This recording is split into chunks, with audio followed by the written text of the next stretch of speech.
Alright guys, I'm back with another video, and today it's going to be a little different. I'm going to be talking about the Nintendo Switch 2 Direct that just happened this morning. I wanted to give myself a little time to kind of take in the information, kind of let everything kind of settle, and just make sure that I know everything for what it is.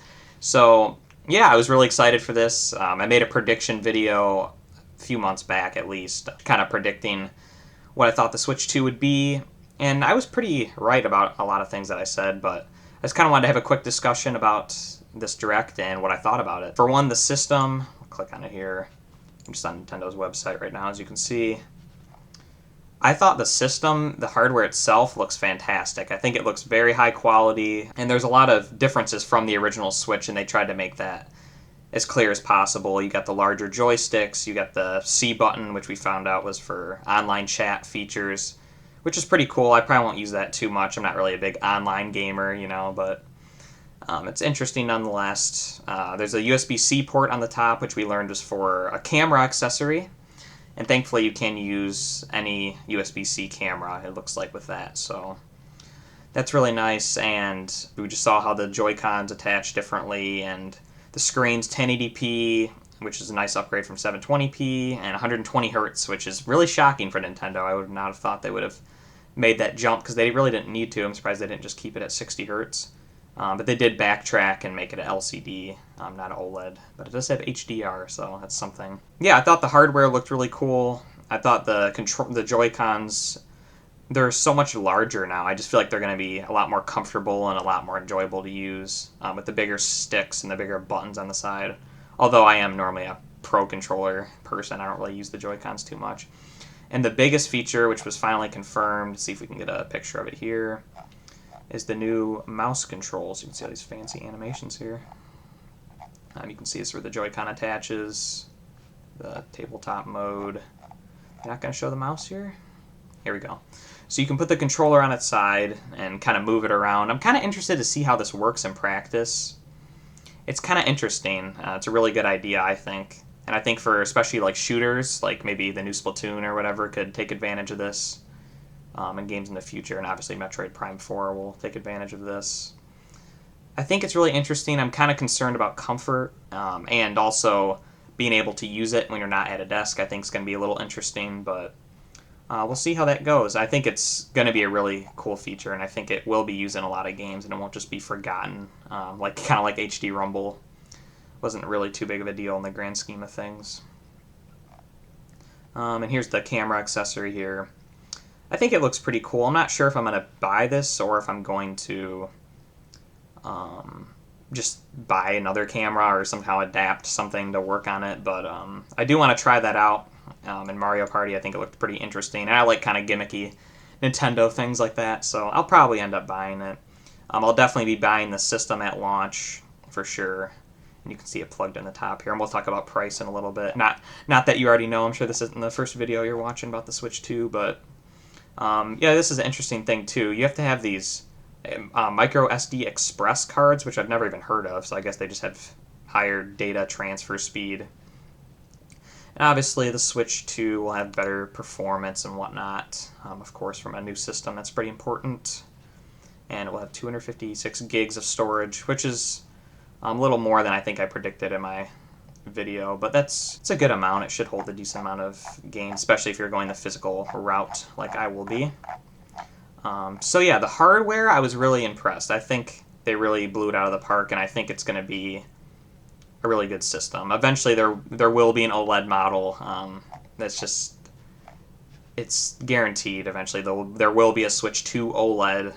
But right now they're trying to keep the cost down, which we'll talk about in a minute, which they didn't fully do to what I thought they were going to do, but they still kept it down pretty well. So we'll go to hardware here. Okay, here we go, accessories. So a lot of these kind of surprised me, and they didn't show all these in the Direct, which I thought was kind of interesting. So you can see here, there is going to be a new Pro Controller, and I'm not sure if the original one will be compatible or not. I haven't heard anything about that, so I'm going to say no. I think they want you to shell out the $80 here and buy a new controller. And a lot of people were concerned with the price of this stuff, so we'll talk about that too. I don't think 80 is ridiculous. That's honestly kind of what I expected. 70 would have been better, of course, or 60, but basically it looks pretty much the same. They added a C button and a headphone jack, and slightly redesigned. They added these back bumpers. I don't really care about back bumpers. I find them kind of annoying. I end up just pressing them for no reason, but yeah, it looks like a nice controller. I mean, we'll see when it comes out. Joy-Cons, here they are for a set. I mean, there's a lot of technology in them, but $90? Oh my god, that's a lot of money. You better hope you don't break these, and you better hope they don't get drift. It's remained to be seen if these have Hall effect joysticks or not. I'm going to guess they do, but we don't know yet. Pretty expensive, but it's not crazy, I guess. I mean, it's pretty high. This is pretty expensive, I feel. The charging grip. They sold this for the original Switch, so it's the same as the grip that comes with the console, but you can charge your Joy-Cons from the top. And that will cost you $35. And all these prices are obviously US dollars. The straps are $12.99. I'm assuming these come with the system, like the original Switch, so we don't really need to worry about that. They're going to have some wheels for the new Mario Kart game, which we will discuss in a minute here. $20 for those, I think, is perfectly reasonable. The camera's $50. There's no specs. There's no resolution. That doesn't seem too bad, assuming it's like a 1080p camera. And it has this nice little stand, that Nintendo developed for the Switch 2. I don't think that's the end of the world. I really don't think that's a big deal. The dock's pretty expensive. I kind of would have thought it would be around $80, but it does have a fan in it now, and it has to support 4K and blah, blah, blah. So, as things progress technology-wise, the prices will go up. This is pretty expensive, I think, this case here. There's going to be cheaper options than this, but $35, you get a carrying case. It looks pretty nice, and a screen protector. I like the little colors that kind of represent the Joy-Cons here. This was insane to me. This is the thing that I was most shocked about the price. So what this is like a travel case. So you can see here, you can put your dock in there, you put your Switch, your controller, the grip. You can put your Pro Controller in there. I bought one of these for the original Switch when it came out. If you guys don't know, I bought the Switch on launch. And I believe it was around $30 or $40, and it was officially licensed as made by ALS Industries, which is Nintendo's case manufacturer, I guess. $80. Wow. This better be a nice case. Looks like a perfect cube, so we'll see. I'm definitely not going to be buying that. And a replacement charger here for $30. But it's just USB-C. You don't really, if you have an iPhone or Android from the current year, you will not need to worry about buying an extra charger. And obviously the system will come with it as well. So let's get to the console itself. So here's where you buy it. As you can see, I already registered for an email to hopefully pre-order the system. I think on, I forget what the date is, the 7th maybe of next month. But you can see $450. A lot of people were thrown off by this. I was expecting it to be $400 as I predicted months ago. So $450, a little more than I was expecting, but one thing a lot of people don't think about when they're looking at these things and they're thinking about what something should be, when people were guessing $400, like when I guessed $400, I knew nothing about the system. I knew nothing about the specs, nothing about anything, and I feel the amount of features that the system has, yes, it's an LCD, but it's 120 hertz and all these upgraded things, and the specs it seems to be pretty powerful. I mean, it can run Cyberpunk and all these, big games. To me, it's really not bad, and I think the only reason they did this is because they had to. I think it just cost probably a lot to make, so there's also a bundle with the new Mario Kart you can get for $500, but it's a digital copy of the game, so I will not be doing that. I will be paying the extra to get the physical copy.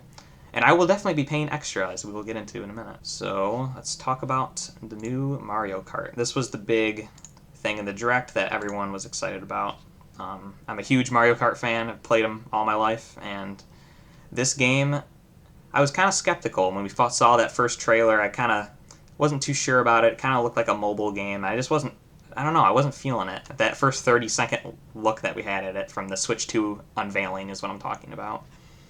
But wow, this trailer blew me away. This game looks, it looks insane. It looks like everything I would hope that it would be. I kind of thought it wasn't going to be able to live up to 8 Deluxe. But after watching this trailer, 8 Deluxe looks obsolete. You know, it looks like a very old, primitive game.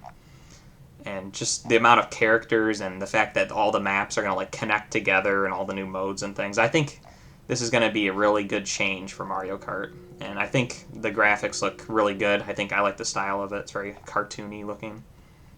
So you can see, so there's like a big world here.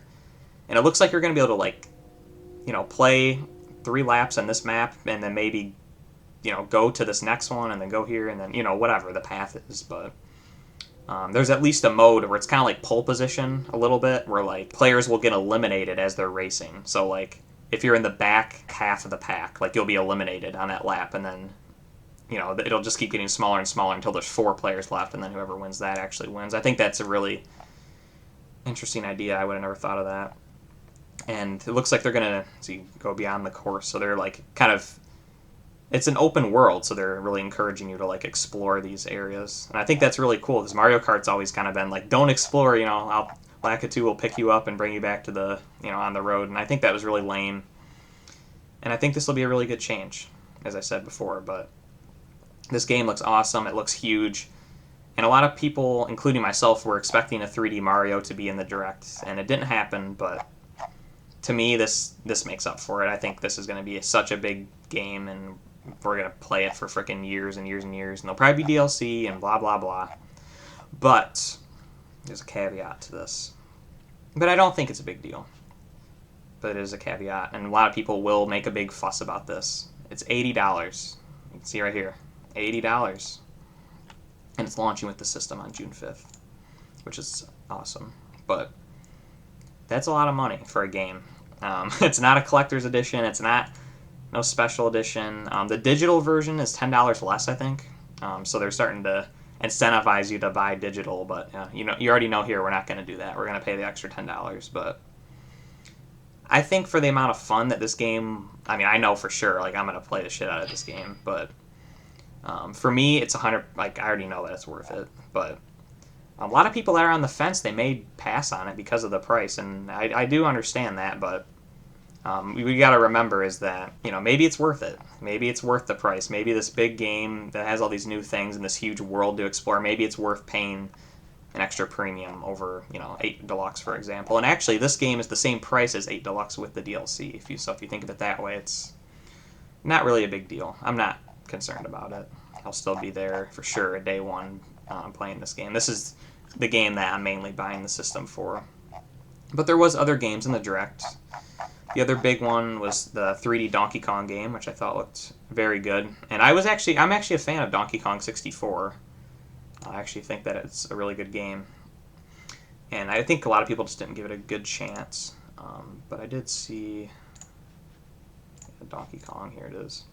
I think this game looks really interesting. Even, I wouldn't say more than Mario Kart, just because that game shocked me. I just really didn't think it was going to live up to 8 Deluxe, but wow, it looks incredible. I mean, we don't know until we play it, right? So we'll see, but it looks very promising. As well as this game, so it looks like a huge, kind of looks like open world even, 3D Donkey Kong. And Donkey Kong has not gotten much love. If you guys are a fan of my channel, you've seen that.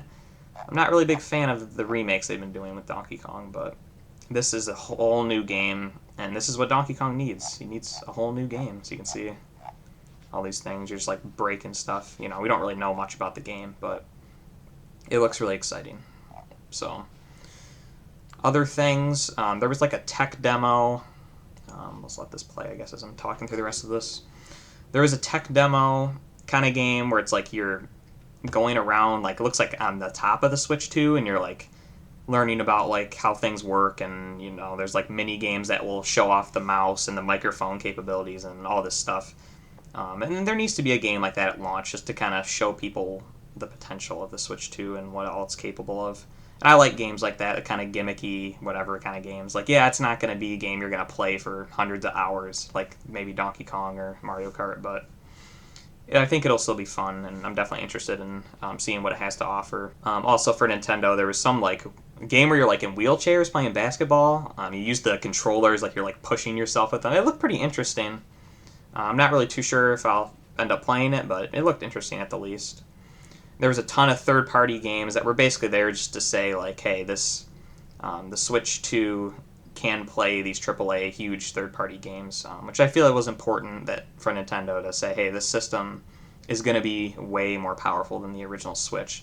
And I feel that this Donkey Kong game and Mario Kart would never have been possible on the original Switch. So it's really cool to see the improvements in technology there. And this game's going to be, if we can scroll to the end here, this game's going to be $70, which is what I've kind of expected the AAA games to become. Sorry, here, $70, $69.99, however you want to put it. But I think that's fine. There's really nothing wrong with that.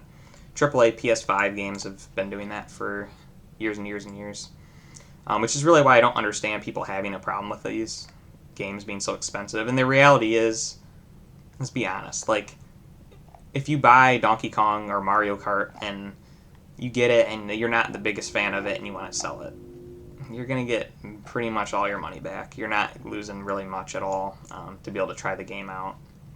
A lot of people don't consider that, where a lot of these PlayStation games and Xbox games, they'll tank hard. Like, if you wait 5-6 months to sell them, you're going to get half your money back if you're lucky. So a lot of people don't consider that. And just the amount of effort, that in both sides that goes into making all these games. But yeah, I think that might be all I had to say about this. I was a little disappointed there was no 3D Mario, of course, as a lot of other people were. Oh yeah, there was also Kirby Air Ride. I've never played the original, and I think it's kind of strange that they would do that with the new Mario Kart coming. It seems like kind of an odd choice, but it looks like a fun enough game, and I'll give it a chance. And maybe I'll play the original now. I never got to it. I do own it, but never played it. Yeah, and this will come a little after launch, so once people play Mario Kart for a while, a few months or whatever, you can get this game.